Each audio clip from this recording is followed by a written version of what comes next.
Sneha Kumar. That is a very interesting topic we are going to hear today, and she's talk about Poona Pact. So let's give a big, huge round of applause to Sneha Kumar. Stage is all yours, Sneha.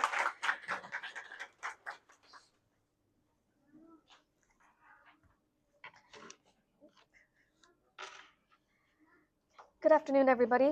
Thank you all for coming here today to honor the life, labor, and moral courage of Dr. Ambedkar on his death anniversary.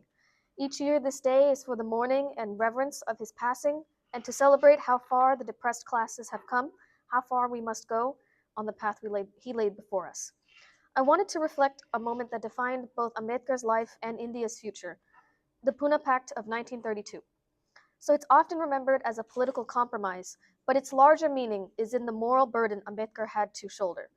As a representative of the depressed classes, he was able to secure separate electorates and give a political voice to Dalits for the first time. But with intense pressure, threats of civil unrest, and Gandhi, Ambedkar was forced to negotiate the Poona Pact, which guaranteed reserved seats rather than separate electorates. This gave Dalits representation, but took away a structural autonomy Ambedkar believed was essential for true political empowerment. The Poona Pact shows us this dual tragedy that he often endured, being forced to choose between long-term interests of Dalits and the immediate stability of a newly formed nation. His agreement to the pact wasn't necessarily because it was good in nature, but because he feared that refusing could bring immense suffering to depressed classes. In his later years, Ambedkar spoke openly about his disappointment with the pact, calling it a compromise under immense moral coercion. And yet, even in this moment of loss, his resolve only grew stronger. He turned his efforts toward constitutional safeguards, toward social revolution, toward the fight against caste in every arena of national and personal life. The Poona Pact then can teach us three things today. First, that justice is not a given. It must be secured through structural change, not just sentiment. Second, that moral pressure on oppressed people is itself a form of oppression.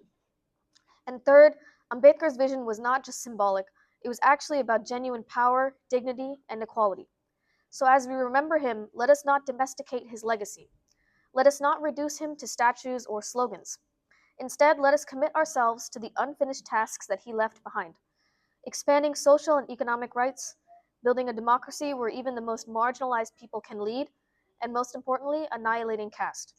May we honor him not with words alone, but with courage, clarity, and a vow to carry forward the struggle he fought for his entire life. Jai Bhim. Thank you,